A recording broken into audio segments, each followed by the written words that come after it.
Hello friends, स्वागत है आपका मेरे यूट्यूब चैनल में। बीएससी केमिस्ट्री के बाद क्या करें, एक बहुत ही कॉमन सा क्वेश्चन है जो कि हम सभी के दिमाग में आता है जब हम बीएससी में होते हैं। तो आज का जो वीडियो है वो उन्हीं सभी जो सवाल है उनके जवाब ढूंढने की कोशिश करेंगे हम इस वीडियो में कि बीएससी केमिस्ट्री के बाद कौन कौन से कैरियर ऑप्शंस ऐसे हैं जो कि आपके लिए सबसे बेस्ट रहेंगे। तो फ्रेंड्स, मैं हूं अंकित जैन और अगर आपने अभी तक मेरे चैनल को सब्सक्राइब नहीं किया है तो आप इस चैनल को सब्सक्राइब कर दीजिए। फ्रेंड्स, बीएससी केमिस्ट्री के बारे में अगर हम बात करें तो वो एक 3 इयर्स का जो है वो अंडर ग्रेजुएट डिग्री होती है और बीएससी केमिस्ट्री के बाद जो है वो आपको क्या करना चाहिए तो ये जो है वो हम इस वीडियो में जानेंगे। सबसे पहले अगर हम कैरियर ऑप्शंस की बात करें तो बीएससी केमिस्ट्री के बाद जो है वो मैं यही कहूंगा कि आपको एमएससी जरूर करनी चाहिए। बीएससी केमिस्ट्री के जो भी स्टूडेंट्स होते हैं वो या तो बीएससी केमिस्ट्री ऑनर्स के स्टूडेंट होते हैं जो कि तीनों ही साल में केवल ही केमिस्ट्री पढ़ते हैं बीएससी में, या फिर जो है वो बीएससी में आपके कॉम्बिनेशंस होगा जैसे कि फिजिक्स केमिस्ट्री मैथ्स होगा, किसी के बॉटनी केमिस्ट्री जूलॉजी होगा, कोई बॉटनी जियोलॉजी केमिस्ट्री के स्टूडेंट होंगे। इस तरह से डिफरेंट जो कॉम्बिनेशंस होते हैं 3 सब्जेक्ट के वो आपके होंगे। तो मैं आपको जो है वो ये प्रिफर करूंगा कि आप जो है वो बीएससी के बाद एमएससी करिए। एमएससी आईआईटी से कैसे करते हैं इसके ऊपर मैंने वीडियो बनाया है। आईआईटी जेम का एग्जाम आपको क्लियर करके आप जो है वो आईआईटी से एमएससी जो है वो कर सकते हैं। 7 सब्जेक्ट होती है आईआईटी जेम में जिसमें कि आप जो है वो एमएससी कर सकते हैं। तो आप उस वीडियो को भी जरूर देख लीजिएगा क्योंकि अभी जो है वो नोटिफिकेशन जो है वो रिलीज हो चुका है आईआईटी जेम 2021 के लिए। तो आप अगर बीएससी केमिस्ट्री में हैं तो आपको, अगर फाइनल ईयर में है तो आपको वो फॉर्म जरूर भरना चाहिए ताकि आप आईआईटी में एमएससी के लिए एलिजिबल हो जाएं उस एग्जाम को क्लियर करके। तो फ्रेंड्स, ये तो बात हो गई कि मास्टर ऑफ साइंस यानी कि 2 ईयर की जो पोस्ट ग्रेजुएट डिग्री है वो आपको बीएससी के बाद जो है वो एक बहुत ही बढ़िया कैरियर ऑप्शन होगा क्योंकि उसके बाद जो है वो आप आगे पीएचडी कर सकते हैं और जो हायर रिसर्च की जो लाइन होती है, रिसर्च एंड डेवलपमेंट की जो फील्ड होती है उसमें आप जो है वो अपना कैरियर बना सकते हैं। इसके बाद अगर हम सेकंड कैरियर ऑप्शन की बात करें तो आप बीएससी के बाद अगर एमएससी नहीं करना चाहते हैं किसी वजह से तो आप बीएससी के बाद जो है वो एमबीए भी कर सकते हैं। एमबीए जो है वो भी 2 ईयर का कोर्स होगा, लेकिन एमबीए अगर आप करने की सोच रहे हैं तो मैं आपको यहाँ पर यही एडवाइस देना चाहूंगा कि आप या तो कैट का जो एग्जाम होता है उसको क्लियर करके अच्छे कॉलेज से एमबीए कीजिए, या फिर दूसरे भी कई सारे जो एग्जाम्स होते हैं, स्टेट के जो एग्जाम्स होते हैं मैनेजमेंट की डिग्री के लिए, आप उन एग्जाम्स को क्लियर करिए और वहां से आप अच्छे कॉलेज से एमबीए करिए। आप चाहे तो 3-4 मंथ्स जो है वो प्रिपरेशन करिए, लेकिन एमबीए अच्छे कॉलेज से करिए ताकि उसके बाद आपको जो है वो जॉब के लिए ज्यादा जो है वो संघर्ष ना करना पड़े। तो एमएससी की बात कर ली हमने, एक कैरियर ऑप्शन, एमबीए की हमने बात कर ली। थर्ड एक कैरियर ऑप्शन जो कि बीएससी केमिस्ट्री के बाद आप कर सकते हैं वो ये है कि बीएससी केमिस्ट्री करने के बाद कई जगह जो है वो केमिस्ट की रिक्रूटमेंट निकलती है, लैब जो असिस्टेंट होता है, लैब असिस्टेंट, उसकी गवर्नमेंट वैकेंसी निकलती है, तो आप उनमें भी जो है वो अप्लाई कर सकते हैं। इसके अलावा जो प्राइवेट जो लेबोरेटरीज होती है जहां पर कि वाटर टेस्टिंग होता है, सॉइल एनालिसिस होता है, कई सारे जो टेस्टिंग्स की जो लेबोरेटरी होती है वो भी बीएससी वालों को जो है वो रिक्रूट करती है।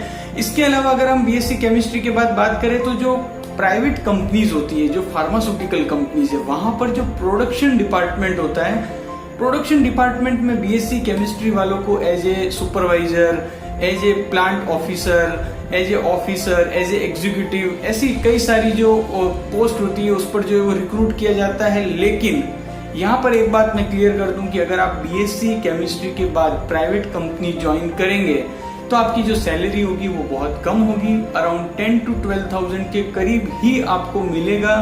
आपकी जो ग्रोथ होगी वो भी कम होगी। तो मैं ये कम रिकमेंड करूंगा कि आप बीएससी केमिस्ट्री के बाद जो है वो प्राइवेट कंपनी ज्वाइन करो क्योंकि आपकी ग्रोथ बिल्कुल भी नहीं होगी। एटलीस्ट अगर आप प्राइवेट कंपनी ज्वाइन करना चाहते हैं तो आप जो है वो एमएससी करने के बाद ही प्राइवेट कंपनीज में ज्वाइन कीजिए ताकि आपको जो है वो स्टार्टिंग सैलरी भी अच्छी मिलेगी और आपकी जो ग्रोथ है वो भी अच्छी होगी। इसके बाद अगर हम बात करें तो बीएससी केमिस्ट्री करने के बाद आप जो है वो आईएएस एग्जाम की तैयारी कर सकते हैं जो कि यूपीएससी हर साल कंडक्ट करवाता है। एक बहुत ही प्रेस्टिजियस जो है वो एग्जाम है, आई थिंक आप सभी इसके बारे में अवेयर होंगे। तो आप जो है वो इंडियन एडमिनिस्ट्रेटिव सर्विसेज की तैयारी कर सकते हैं। इसके अलावा आप जिस भी स्टेट में हैं वहां का जो पब्लिक सर्विस कमीशन है वो भी एडमिनिस्ट्रेटिव सर्विसेज के लिए वैकेंसी निकालते हैं। आप उसके लिए जो है वो अप्लाई कर सकते हैं। इसके अलावा जो IBPS का एग्जाम होता है उसके लिए आप ट्राई कर सकते हैं। SSC का जो एग्जाम होता है उसके लिए भी आप जो है वो तैयारी करके SSC का एग्जाम भी दे सकते हैं। और इसके अलावा बहुत सारे ऐसे एग्जाम्स होते हैं जैसे कि FCI का एग्जाम है।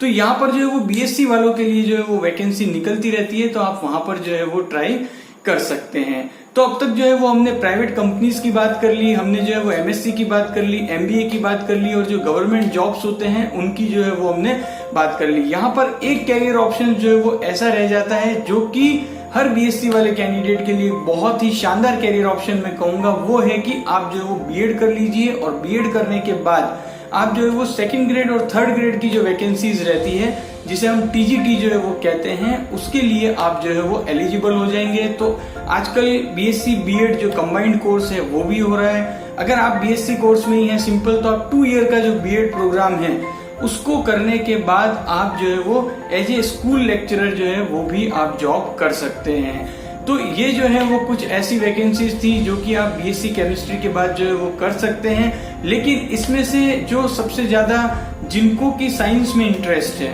अगर आप BSc कर रहे हैं, आपकी केमिस्ट्री पर पकड़ अच्छी है, तो मैं आपको रिकमेंड करूंगा कि आप MSc जरूर करिएगा।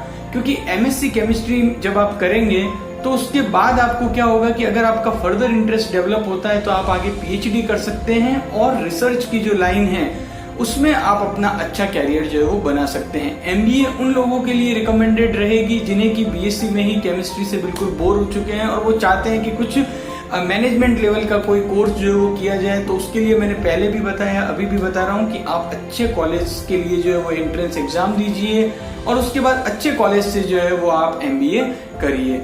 और जो प्राइवेट कंपनीज होती है जहां पर कि BSc केमिस्ट्री को रिक्रूट किया जाता है, ये मैं ज्यादा रिकमेंड नहीं करूंगा। लेकिन due to some financial reasons, if you are not able to do higher studies, then you can join in these private laboratories as a chemist या फिर एज ए प्लांट सुपरवाइजर। आप जो है वो ये ज्वाइन कर सकते हैं, जिससे कि आप जो है वो साइड बाय साइड अगर आपका MSc अगर आप कंटिन्यू कर पाने में सफल हो रहे हैं तो आप MSc जो है वो भी कर सकते हैं और अपनी जॉब जो है वो भी कंटिन्यू कर सकते हैं। क्योंकि बहुत सारी ऐसी जॉब्स हैं जो कि नाइट शिफ्ट में या फिर शिफ्ट वाइज होती है, तो आप उससे अपनी स्टडी जो है उसको भी जो है वो मेंटेन कर पाएंगे। उसके बाद अगर हम बात करें तो आप जो है वो गवर्नमेंट जॉब्स की, जैसे मैंने बात की थी, ये भी एक बहुत अच्छा ऑप्शन है। लेकिन इसके लिए जो है वो आप किसी भी जॉब के साथ आप करेंगे गवर्नमेंट जॉब की तैयारी तो बहुत ही मुश्किल होगा, क्योंकि कंपटीशन का लेवल आप सभी जानते हैं। तो आपको एटलीस्ट 1 ईयर जो है वो अच्छे से तैयारी करनी होगी और उसके बाद जो है वो गवर्नमेंट जॉब्स के लिए आप एग्जाम जो है वो देना होगा आपको। और टीचर की वैकेंसी की जो हमने बात की थी वो एक बहुत ही अच्छी वैकेंसी रहती है। आप BSc किसी भी स्ट्रीम से किए हो, आपने चाहे केमिस्ट्री से किया है, बॉटनी से किया है, मैथ से किया है, सभी के लिए जो है वो ये TGT की जो ओपनिंग्स होती है वो रहती है। उसके लिए आपको B.Ed होना जो है वो कंपलसरी रहता है। तो ये जो है वो कुछ ऐसे अच्छे कैरियर ऑप्शंस थे जो कि हमने बात कर ली। कोई डाउट है तो आप जो है वो नीचे कमेंट सेक्शन में कमेंट करके मुझे बता सकते हैं कि अगर आप कोई और कोर्स करना चाहते हैं जिस BSc केमिस्ट्री के बाद, तो उसके बारे में भी जो है वो आप बता सकते हैं। तो नीचे कमेंट सेक्शन में आप जरूर कमेंट कर दीजिएगा। थैंक यू फ्रेंड्स वीडियो को देखने के लिए।